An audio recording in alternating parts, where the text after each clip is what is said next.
Welcome to Stanford, Luis. Thank you for having me. We're so excited to have you here for the last view from the top.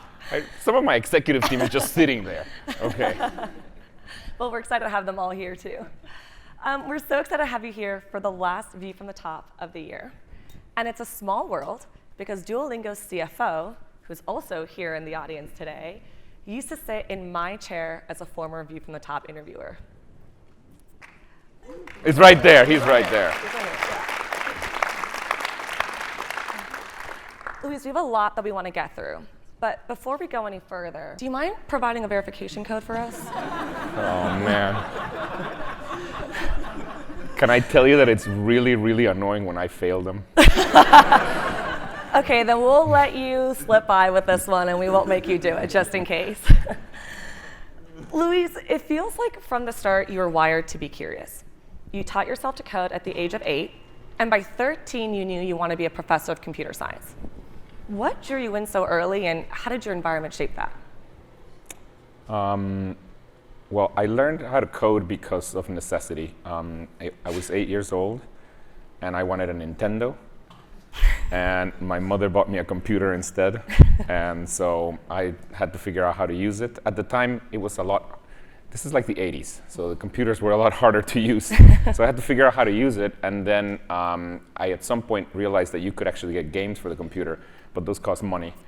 And my mom wouldn't get me games for it. So then I had to figure out how to make my own very crappy games. That's why I learned how to code. And then that just made me kind of a computer nerd.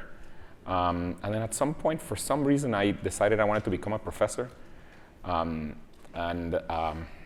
Yeah, that's what I wanted to do throughout high school and when I went to college. And then I became a professor. And it turned out I did not like being a professor. But that's what I wanted to be in my life. Well, I want to touch on that, because you're right. You became a professor at Carnegie Mellon, but you tinkered a little bit. But you were tinkering on the side. CAPTCHA, reCAPTCHA, the ESP game. So tell us about that. When did you realize you didn't just want to study those problems, you want to be out there solving them? I mean, that was, when I was a grad student, I mean, usually you go to get a PhD. About half the people who get a PhD in computer science become professors, so I wanted to become a professor. When I was a grad student, I was building things. That's what I wanted to do. I got a lot more, I got a lot more reward internally from building things than from writing papers. And that over time, that's when I realized the job of a professor usually is to write papers, and I'm not getting as much reward from that. Yeah. And part of those early papers that you were studying and your thesis was this whole idea of human computation. And you had this interesting insight that gamification could be a tool for scaling. What made you at that time believe that play, not pay, could be an unlock for solving some of these real problems? Yeah, the idea with that was very early. This is before the word crowdsourcing was invented. At the time, I saw a talk by somebody, I don't remember who it was, that was talking about how computers were not as good as humans at solving crossword puzzles. This is like the year 2002 or something. And it was like an ongoing research problem to solve crossword puzzles with a computer. That's funny because now they're way better than we are. But at the time, that was the problem that people were trying to solve. And I didn't know how to solve that problem. I mean, that person was significantly smarter than I was. But then I took a flight right after. And in my flight, I just turned around and everybody in the row was solving a crossword puzzle. And I thought to myself, why do we need to get computers to do it when people are just doing it here for free? Probably different than what people are doing now on planes, but. Yeah, so then that's when it occurred to me that maybe there's all kinds of things that computers could not solve that we get people to solve by just turning them into a game.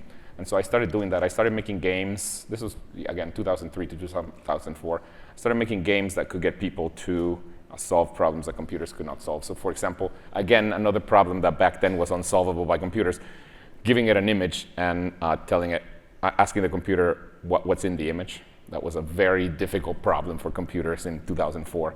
But what I did is I made a game that was played by actually millions of people where the game was just, here's how it worked.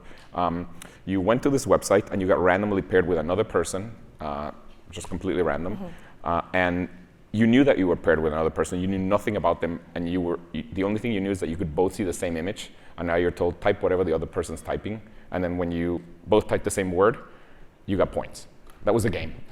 It turned out this got played by millions of people, but what was amazing was that the words that people were typing to try to win the game were actually good descriptions of the image. So we used it to collect a lot of descriptions for images that were then used to train computers to do it.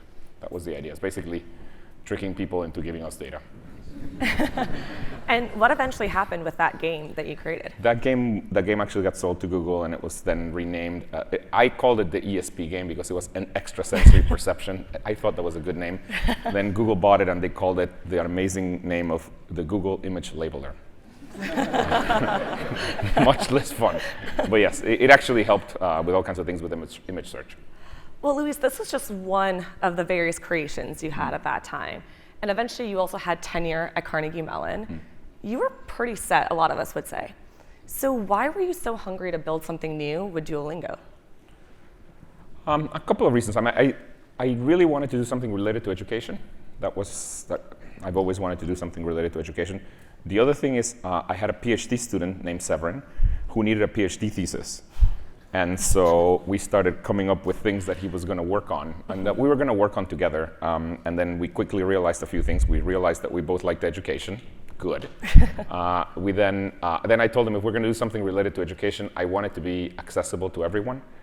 Because I grew up in Guatemala, and particularly in poor countries, you really see the difference between those who get an education and those who don't. So I want it to be accessible to everyone. Then we started thinking, well, what should we teach? And we agreed on teaching languages, in particular because of teaching English. Actually, at first we wanted to teach math, because we're both math nerds. But then we realized that teaching languages was better, in particular because of teaching English. So we agreed we're going to do a thing that teaches English for free over the internet. That's what we agreed on, and then we thought may as well teach other languages if we're going to teach English, and so that's kind of where we went. But really, we were looking for a PhD thesis topic for him. That's what we were doing. Well, I think we're glad that PhD thesis became a lot more for that. It did. He finished his PhD thesis after we started Duolingo. He told himself that he was going to, this is much later, that he was going to finish it by writing every Sunday for a year, and that's what he did. Every Sunday for a year, he wrote his PhD thesis, and then he finished it. I did not think he was going to finish. Well, what's so great about all of this is you had a partner in crime and a shared mission for this. A lot of people here at the GSB at some point would love to find a co-founder the way you did. So what advice do you have for us for building that kind of partnership that lasts as long as yours has? Become a professor at Carnegie Mellon and find a Swiss student. I mean, I don't know. I mean, I think we're friends. That matters. But I think that matters, but that's probably not what matters the most. I think what matters the most is that you have compatible ways of working, and that you respect the other person, and that you really deep down know that they're gonna treat you fairly. One of the ways in which I knew he was going to treat me fairly was very early on. This is before anything had started. Now, bear in mind, I was a professor and he was a student. I was his supervisor. We were going to start a company together. And he came in with a piece of paper that he wrote by hand that said, it's called something like our agreement. And it was not illegal or anything. He just wrote it by hand, and it just had bullet points. It's like first bullet point. It's like we are going to share all decisions on hiring. We are going to share all decisions on firing. He had just like 5 bullet points, and then he said sign, and I signed it. And I thought that was actually quite good. It made it clear. Well, I think that kind of transparency and the trust that you guys were able to build so early on was probably really critical at the start. Because Duolingo was trying to change the status quo a little bit. Mm-hmm. At that time, there was already Rosetta Stone that cost hundreds of dollars. There was. But you guys wanted to make language learning 100% free. Mm-hmm. So how did you convince those early investors you could be a billion-dollar company? Our first investor was this New York investor, Union Square Ventures, which was Fred Wilson at the time. And it was, when we pitched it, they very quickly gave us the money. But later we found out that they actually did not believe we were going to do anything related to education because they knew that education was actually a bad business. They were just investing because I had sold my previous company to Google. So they were hoping that I would do something that would make money. But they later told me they did not think Duolingo was going to be a good business. Well, they were wrong. They were wrong, and I'm happy about that. We stuck with it. But really, the main belief at the time was that education was not a good thing to invest on. And I can understand why. There's a lot of reasons why it's not a good thing to invest on. So that's why they didn't believe in us. But then we launched, and then it's just started growing a lot. It started becoming an app with a lot of users. And that's our second investor. By the time they invested, we already had, I don't remember, but probably about 1 million active users. So we already had a bunch of users. And so that one was more credible. We were more credible. Well, you've taken that million to now over 46 million daily active users. Daily, yeah. Mm-hmm. You guys are worth over $14 billion, and you have... You got to check the stock price. I do need to check the stock price. That's the latest numbers that I have, but I might be wrong, Luis. And you guys have 10 million people, I believe, that come back to your app every single day for at least a year straight. Yeah. What have you learned about human motivation that sometimes traditional educators miss? People don't read. That's probably the biggest thing. Like really, people don't read. You would think people want to read, they don't. Short attention spans, so our lessons have gotten shorter and shorter over time. They're about 2 minutes long each. People love filling progress bars. If you see a progress bar that is 75% full, you will continue to fill it, like whatever it is.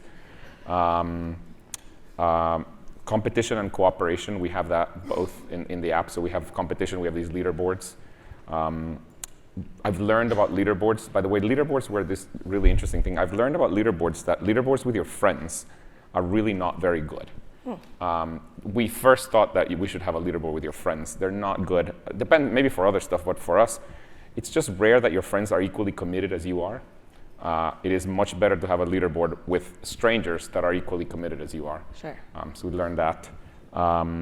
Animation, like just beautiful animation, the app really helps. It moves metrics. And then the other thing is our notifications are very quirky, and they we've spent a lot of effort on making them quirky, and they really do get people to come back. I think people give us a little bit of license to be weirder with them because people think, oh, this is actually for my own good because Duolingo is actually teaching them something. Yeah. So I think if we were a company just trying to sell like vaping or something, our notifications, we couldn't use the notification we use, but for education we can. Yeah, I don't know if we want the owl vaping. It'd be funny, but no, I'm not gonna do it. We'll definitely talk about your marketing because that is a whole part of Duolingo. So don't worry, Luis, we'll get there. But one thing that's interesting is you guys started off, obviously, as a free app. And as time has gone on, you've added on more premium features. So how do you decide what stays free and what gets monetized? Over time, the decision what goes into the decision has changed quite a bit. At first, we were just free. There was no way to make money on Duolingo. I mean, we were just, there were no ads and there was no way to pay us. We were just, we made the joke that we were not a non-profit. We just didn't have profit. This is before we hired Matt, our CFO over here. He wouldn't have liked that. So at first, we didn't make any money. In 2016, one of our investors, at that time, we got an investment and Duolingo was valued. We had zero revenue, absolutely zero, and we got a valuation of something like $500 million.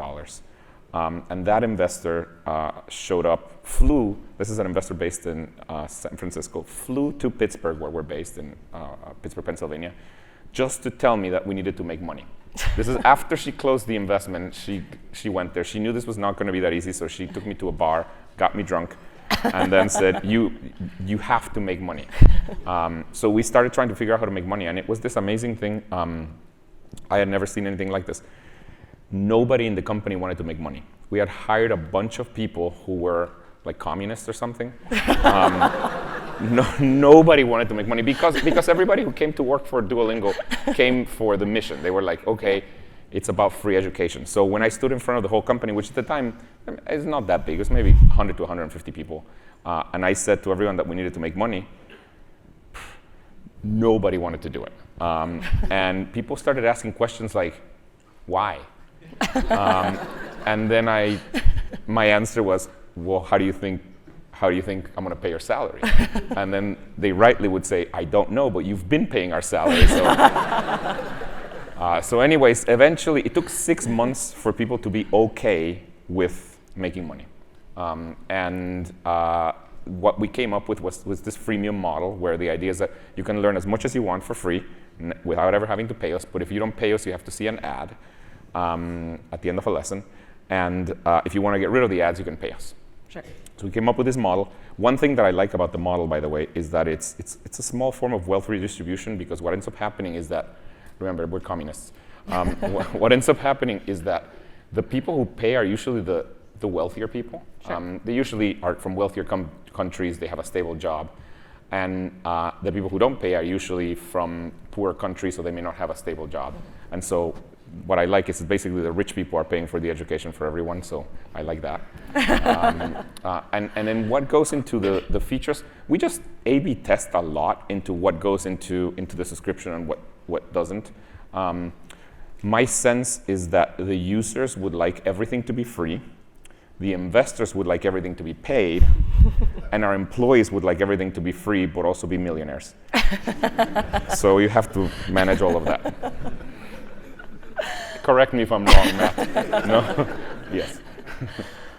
Well, you're not just stopping with the app in the language world. You guys are going into other spaces. Yeah. You launched the Duolingo English test to take on legacy giants like TOEFL, which actually many people in this room have taken. The TOEFL or the Duolingo English test? Hopefully the Duolingo English test too. Yes.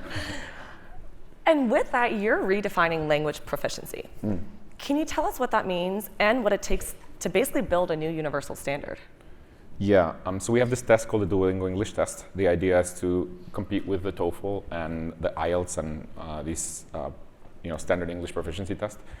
The reason we started it was actually because, or two reasons actually, but one of them was that our own users were sending us emails saying, hey, thank you for teaching me English, but now I need a certificate that says that I can speak English because I need to apply for a job or whatever. Can you give me a certificate? And we looked into this, and what we found was this crazy market where billions of dollars are spent every year by people who have to take a standardized test. But what was crazy, this was the year 2014, what was crazy at the time was that these tests had to be taken in a testing center, and we thought that we could do better by having people take the tests online. At the time, people thought we were crazy that you could take a test online. It turns out you can take tests online, it's not that hard. But we made a test that was online, and we started trying to compete with the TOEFL. The people at the TOEFL laughed at us at first because they're like, what are you trying to do? It turned out that it was actually quite hard to get universities to accept our results. But we were lucky that we got, the first university that accepted our results was Yale undergraduate admissions. So we were very lucky that one of the most prestigious universities in the world accepted that. And from then on, it just kind of, for the next several years, spread. By now, 98 of the top 100 universities, according to U.S. News and World Report, in the U.S. accept our results. So we're very happy with that. And this year, we expect to surpass the TOEFL in volume. So we're very happy with that. It's also cheaper. Yeah, I'm sure a lot and of people you can take it from home, and you don't have to travel. But what I'm really excited about is that now we have the score, which is the score for the Duolingo English test, which is from 0 to 160. I want this to become the proficiency standard for English. We just put the score in the app. So if you use the app, not for every language, for a lot of the languages, you get this score right next to it. What we want, particularly for English, is that this is how people refer to how good their English is. So rather than saying I'm intermediate, we want people to say, I am a Duolingo 65. And if we are able to get there, we're not there yet, but if we're able to get there, I think that's a very defensible position. Yeah, that's incredible. And you guys are expanding beyond languages too. You said that you guys wanted to start with math, but you ended up going with languages. But now I can learn math. We've added math. And music. Yes. And most recently, chess to the app. It is, in fact, rolling out today. So some fraction of you, if you have an iPhone, can now learn chess. That fraction at the moment is very small. Like 1% of you can learn chess, but over the next week or so, we'll grow to 100%. But why those? What makes a skill or subject the right fit for Duolingo's learning approach? Yeah, it's a really good question. We debate a lot about what subjects to teach. There's a few things that we need them to do. First of all, we want very large demand. So like hundreds of millions of people need to be able to learn it. There's a reason for that. We're an app. We can't really charge you $20,000. We can't do it. The most we can charge is like $20. Yeah.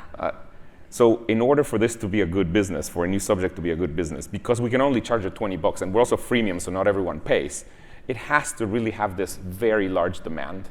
Sure. So most things don't have that large demand. For example, even coding, there's only about 20 million people in the world that are either want to learn coding or are learning coding. That's just not a very large number. If you actually start whittling it down, 20 million people in the world. How many are we going to capture? Let's say 10%. That's 2 million people. How many of those are going to pay? Well, actually 10% of those pay us. So that's only 200,000 people that will pay us. So that's not a very good business for us. So This is why we're looking for things that have hundreds of millions of people or billions of people. So that's one thing. Another one is we want it to be good for the world. So it turns out a lot of people want to learn like Pokemon cards. We're not going to do that. So we want it to be good for the world. We want it to be hundreds of millions of people. And we want it to be the case that we can do a good job with a mobile app. So you can't really teach everything with a mobile app that well. But so those are some of the things. The last thing, which is more about the team, we need somebody or a small group of people inside the company to be excited about this, to actually go work on it. So those are the things that end up happening. And I think I've heard you say that a big enabler of you expanding these other areas has been AI. It has.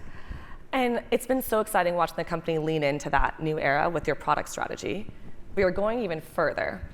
Just last week, Duolingo made big news when you released an email that you sent to all of your employees about AI's new role in the company and its day-to-day operations more specifically, including things like moving away from contractors, limiting new team headcount in favor of automation. Can you tell us about that vision and what you think AI will enable Duolingo to do now that even you couldn't have imagined a few years ago? I mean, it's already, AI completely transformative, at least for our business. In particular, for language learning, I mean, it's AI, the big advance in AI over the last couple of years is large language models. The middle L is language. We are a language learning company majorly, so that has a big impact. There were things that I did not think were going to be possible for at least another 10 years. For example, we've always wanted to get people to practice conversation on Duolingo. Before, more than 2 years ago, you could not practice conversation on Duolingo, and the only way in which we had to get you to practice conversation was to pair you with another human. I never wanted to do that. We tried it a few times, and the reality is most people don't want to talk to another human in a language that they are not comfortable with. They may tell you they want to. In fact, everybody tells you they want to, but they are lying. They do not want to. I mean, because we put it in the product, we would tell people, you can use it, very few people use it. It's like 5% of extreme extroverts use it, and then nobody else used it. So we always knew that we wanted to have something that was not humans, but we couldn't do it with, the technology was just not there to practice actual conversation. But now with large language models, you can actually practice conversation. We're very excited about that. The other place we're very excited about is education needs content. That's what people are going to learn.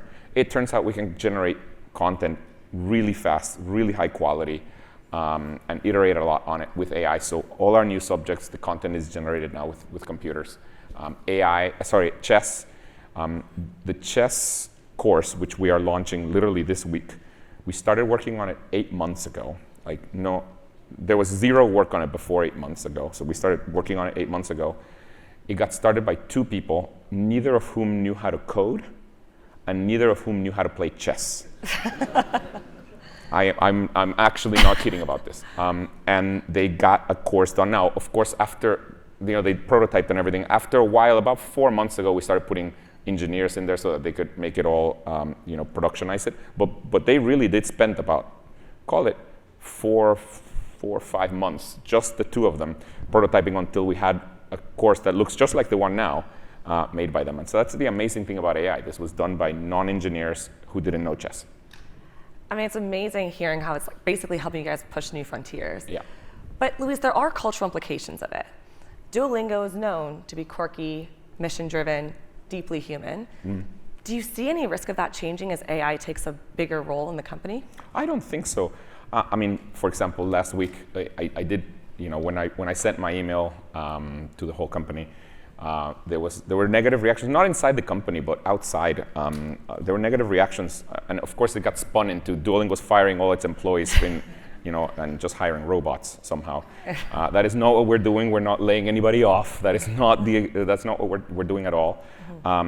But we are just going to be a lot more scalable. And of course, we're going to have a whole human element, and that's what we're going to have humans. I mean, what we're going to have our employees do is basically go up a level. All the stuff that, for example, a good example is animators. Animators spend most of the time just making sure that the movement is just precise. That's going to be done all by computers, and then they're going to be able to just come up with better things to animate. And it's going to be the same for Illustrator, it's going to be the same for engineers, it's going to be the same for everything.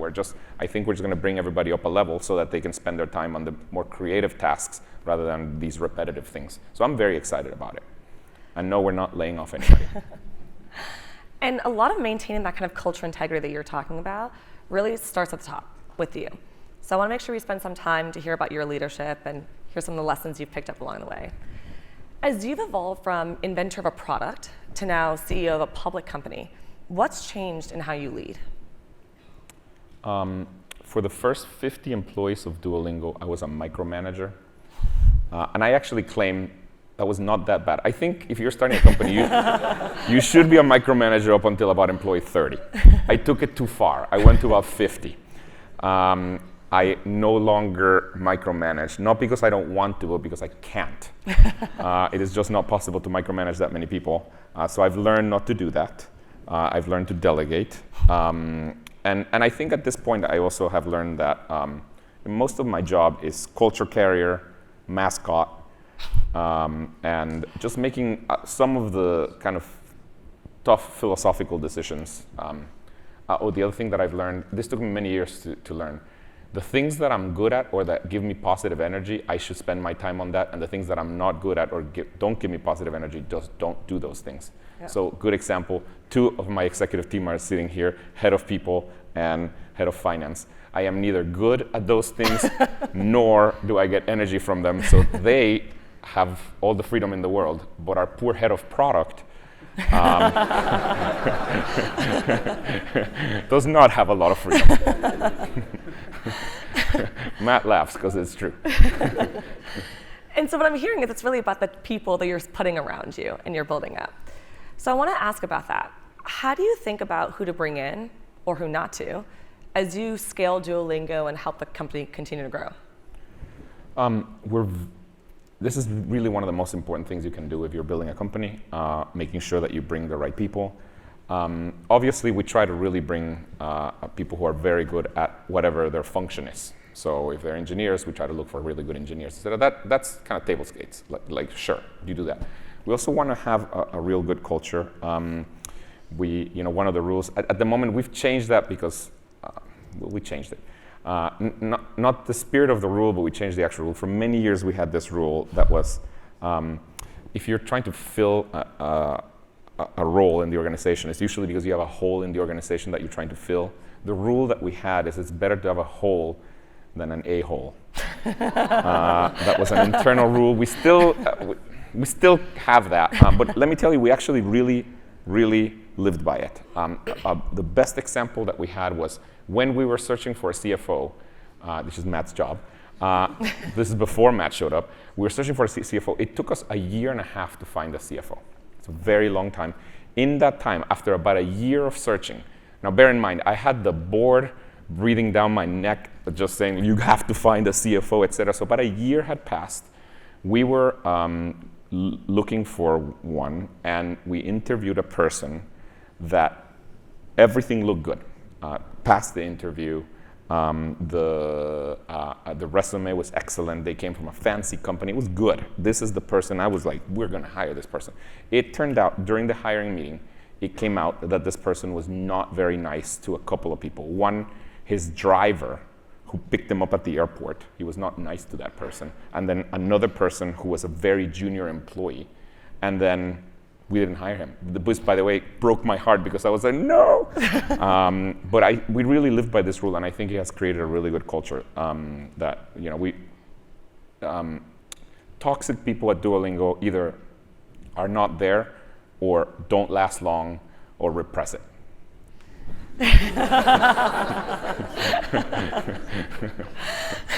So many good one-liners from there. Maybe there are toxic people, they are repressed. And for you guys, culture is important for every company, but for you guys, you live and breathe it. We do. And we're lucky as the public because we get a front row seat to it with whatever it is your marketing team is doing. And so, Luis, we want to take a quick minute just to talk about that.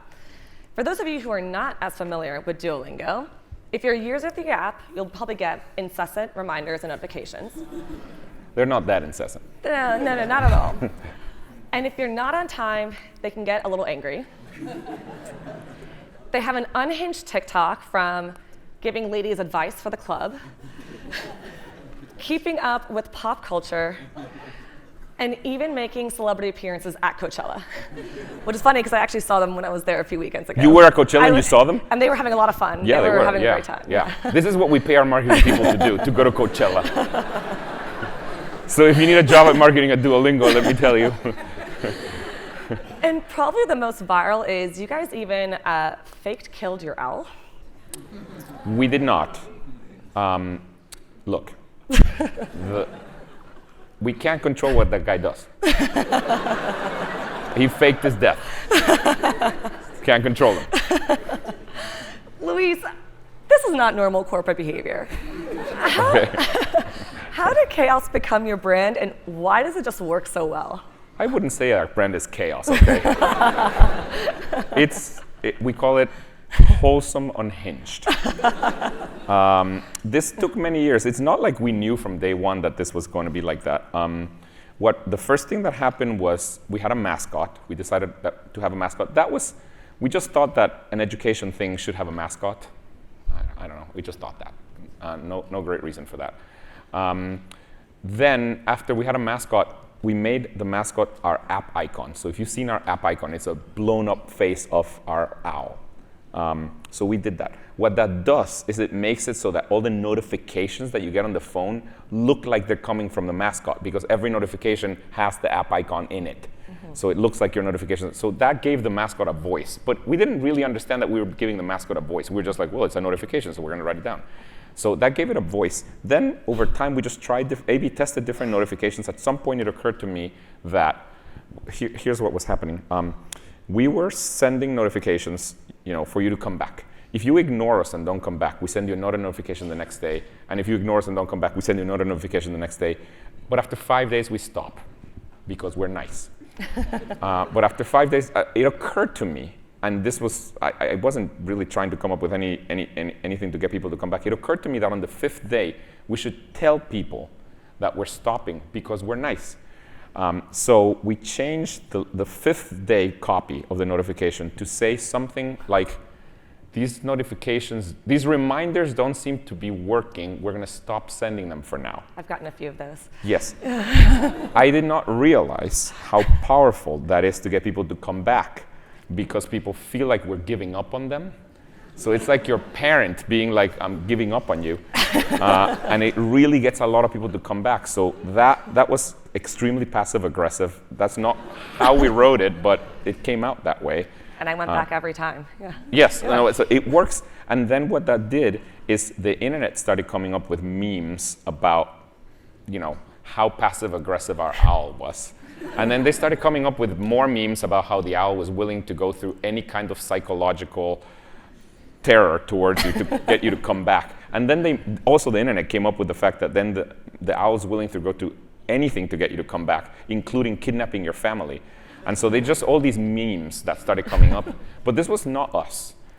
Eventually, what we decided to do was to lean into this. So our April Fool's campaign from 6-7 years ago was we made a video of, you've seen all these like crappy lawyer commercials on local TV where they're like, basically telling you they're going to get you money for your accidents or whatever. We decided to make a video of a crappy lawyer claiming to get you money if the owl had kidnapped your family. And that was our April Fool's. By the way, one thing we learned about that April Fool's campaign was we actually went and hired one of these companies that makes the crappy lawyer videos. And we showed up there and we're like, we want you to make us a crappy lawyer video. And they were like, what do you mean?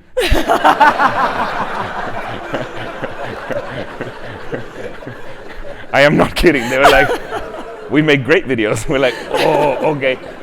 So in the end, we actually did not work with them. We actually worked with an extremely fancy video production company who fully understood we wanted a crappy lawyer video.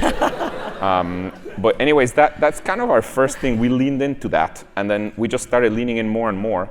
And every time we leaned in more to the memes, it worked.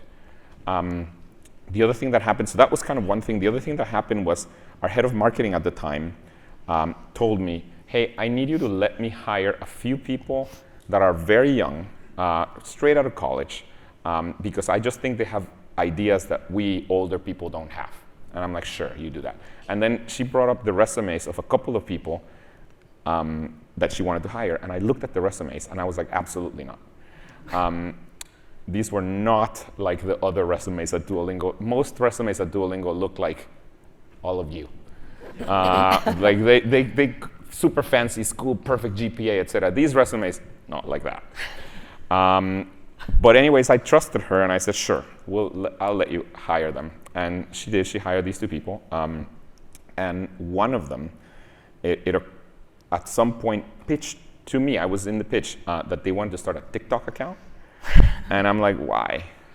And then they showed me some of the videos that they wanted to do, and I'm like, this is not going to work. So I did not think it was going to work, but they begged me to let them do it, and I thought there was no downside to let them do it because I'm like, look, nobody's going to watch this, so it doesn't matter. You're going to put your funny content. It's not even funny, it's just weird. Your weird content out there, and nobody's going to watch it, so there's no downside. Go ahead. It turned out I was wrong. The TikTok is now, it may be if it's not it's one of the most followed, like top 5 most followed brands on TikTok in the world. There are weeks where we have the single most viral video in all of TikTok. And it now accounts for something like 20% of our new users. I was wrong. I was wrong. And I understand. I was wrong. But yeah, that's kind of what happened. And over time, we really embraced it. And I think you leaning in, it just speaks to your leadership. It's bold, and you're willing to do things a little differently. That's because I thought there was no downside.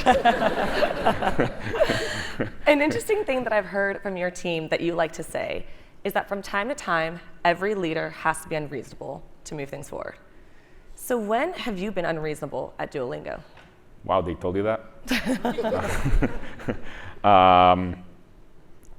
I don't know about unreasonable. I think it is I definitely use this whenever some change needs to happen. I definitely act more unreasonable than I actually am, and I know I'm doing that. And actually, the people that work with me closely know that. But it really kind of scares some people when I just give these kind of like edicts that I just do that. And sometimes it's a lot more unreasonable. For example, I don't know. What's a good example? What's a good example of some unreasonable thing? I don't know. I don't find them that unreasonable, but other people do. But anyway, sometimes I feel like it's necessary. Well, unreasonable or not, we love your leadership, and the company is just something that's so fun for us all to watch. Luis, we have one last question for you before we open up to audience Q&A, and it's one we're asking all of our guests. So our theme for this year is leaving your mark. So Luis, how do you want to be remembered? I really want to have a positive impact on education. I think that one way of viewing Duolingo is actually the most common thing that happens when you ask people why they're using Duolingo is they'll tell you something to the effect of, well, I used to X, where I used to play a lot of Candy Crush, I used to scroll a lot of Instagram, etc. But now, some of that time is spent using Duolingo, and at least I'm learning some Spanish. So I really want it to be the case that we can show that screen time is actually useful for the world. And I think we can make a big change. I mean, I think for the first time ever with phones, we can reach billions of people and educate them. And I think we can do that. So that's what I would like. And I think we're excited to watch that happen. We have a couple of mic runners coming around with a mic. If you get it, please state your name, your year in the program, and then your question. My name is Layla. I'm an MD MBA, second year MBA. And I have a two-part question. So let's see, I'm on day 2,602 on Duolingo. Nice. So 7 Okay. years. Okay. Thank you. So I get the dopamine hit, and it works for me. But the thing is, for me, past getting one extra day on my streak, that's where it ends. Like, the challenges don't do it for me. I have too many lingots with nothing to do with them. You stopped giving us Duolingo outfits, which we'll talk about at lunch. So my first question is, are you planning new rewards or challenges that could push long-time users like me to do more than the one lesson a day? And then the other part is the streak really does work, but the thing is, in poorer countries, like the connectivity thing, there's no internet, there's no power a lot of the time, that wastes a lot of precious learning time. And then the ability to download lessons and do them offline, that's behind a paywall. So is there any way around that in places that need it the most? Yeah, great question. Okay, so rewards, we're working on that. It is incredibly difficult to come up with good rewards, at least for our team. There's going to be a huge revamp over the next few months that's going to allow us to give us some much more interesting rewards. So hopefully it'll work for you. I don't know. Not everything works for everybody, but hopefully this will work. So we're working on rewards. That is something that we actively work on, and it is something that the product organization at Duolingo has been frustrated about for the last 10 years. We know our rewards are not good enough. So yeah, we're frustrated about it. We're working on it. In terms of connectivity and stuff like that, by the way, it is not the case anymore that offline lessons are behind a paywall. Everybody gets access to offline lessons now, so that has changed. And we're working quite a bit. For poor countries with connectivity, what matters the most is the Android app. And so we have a whole team making sure that our Android app is really uses as little bandwidth as possible, is as small as possible. Actually, the size of the Android app is quite small. So we're trying what we can. We're still not there in terms of, there really are a lot of people who just have spotty internet. But my hope is that this will resolve itself without us having to do much, and we'll just concentrate on the teaching component. One of the things that Duolingo managed to do really well in the edtech space is solve the retention problem a little bit. And I was just wondering how your time in CMU labs or your time in more technical, positions helped you to get gamification right. I don't know exactly how that helped, but you are right that a lot of people ask, what is it that we do well? I think the main thing we do well is motivation. It's just really hard to stay motivated to learn something by yourself. So we spend a lot of effort on that. The way we solved it, by the way, was just through trial and error. Some of us have, by now, some intuition about what is good for gamification, but the reality is that most of it is just trial and error. We have run in the history of Duolingo 16,000 A/B tests. So each one of those is just trying to figure out, do we change this, this little thing to be, this button to be red or blue to try to get you to come back.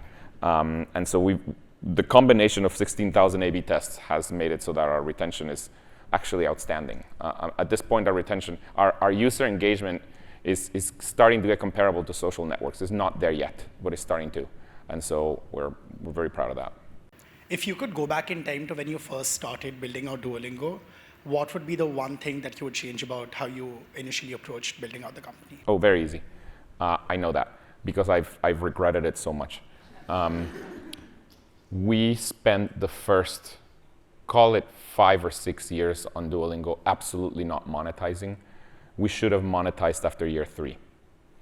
It was okay that we did not monetize for the first 3 years, that's fine, but after that, we're just wasting time. And if we had monetized after year 3 rather than after year 6, we would today be 3 years ahead. Like, simply whatever is going to happen 3 years from now, we would have done it today. So yes, that was a mistake of mine because I thought that making money was evil. Hi, I'm Philip. I'm a second year in the MBA program. You started out your career back in the stone age of the internet, getting humans to create data that was useful to train computers in ways they couldn't otherwise understand. Today, as the computers and models have become much more powerful, you now have 46 million active users generating a ton of data, and every overpriced consultant says data is the quote-unquote new oil. Do you see a way to monetize or leverage that data to help the computers get better and kickstart AI progress? Yeah, I mean, that's something we already do, but we could probably do it more of. I mean, we have a ton of data of how people learn. Every day on Duolingo, I don't know the latest number, but it's something like 1.3 billion exercises are solved by our users every single day. So we get to see, what they get right, what they get wrong, and we do use this data to build models, but we probably can do it more. And yeah, I mean, there's definitely active work stream at Duolingo to use this data as much as we can. Yeah. And I think we have time for one more question. Hi, Luis. My name is Naza. I'm a second-year MBA student. I'm really inspired how Duolingo is able to preserve some of the lesser-known languages. For example, there are 42 times more learners of Irish language than there are native Irish speakers. So from that perspective, how do you see the role of Duolingo as a tool to preserve some of the languages that are close to extinction or just lesser-known languages? Yeah, it's a really good question. I would like to do more of that. At the moment, we have a few these minority languages. We have Irish, we have Welsh, we have Esperanto. Well, Esperanto's constructed language, but we have a bunch of these. I would like to add more. The limiting factor there's two limiting factors. Basically, return on investment. Not that many people are learning them compared to other languages. I mean, if you actually look at what languages people are learning on Duolingo, 50% of the people on Duolingo are learning English. About 20% are learning Spanish, and about 10% are learning French. So just those three languages account for somewhere like 75 to 80% of our users. So we spend most of our efforts there. Then the other problem with the kind of minority languages is that AI is just not as good at them as it is for Spanish or whatever. But I think over time that's going to get better. And once the cost of adding a new course becomes low enough, we'll probably really add as many languages as we can. But that day is not today. At the moment, because AI is not very good at pick whatever language you want that is not very popular. AI is just not very good at it, so we're not doing it at the moment. But I would say if you give it 2-3 years, we'll probably add more. Luis, before we let you go, we have one last tradition here at View from the Top, and that's our rapid fire. Okay. Are you ready? Ready. Luis, what is your highest streak on the app? I don't know the exact number, but it's like 3,300 something. Yeah. Companies love to say that they're Duolingo for blank. What's the strangest one you've heard? Duolingo for anger. I don't know if they're teaching you to be angry. And why would you do that? But I get the ads on social media for Duolingo for anger. I'm confused about that. You've opened up a restaurant, Duo's Taqueria. Yes. What's your favorite thing to order? Oh. Wow. Sorry. We don't have that dish yet. So I like everything. We opened a restaurant, by the way. We're very proud of it, except the only person that doesn't, it's not the only person. One person who doesn't like it is our CFO, because our restaurant is not an excellent business like Duolingo. It loses money. But what's our, I'm going to say the tacos al pastor. They're very good. Amazing. And finally, Luis, be honest with us. How often do you get locked out of CAPTCHA? 15 to 20% of the time. And it's really annoying. Amazing. Well, thanks so much, Luis. This has been incredible. We've loved it. Thank you. Amazing. All right.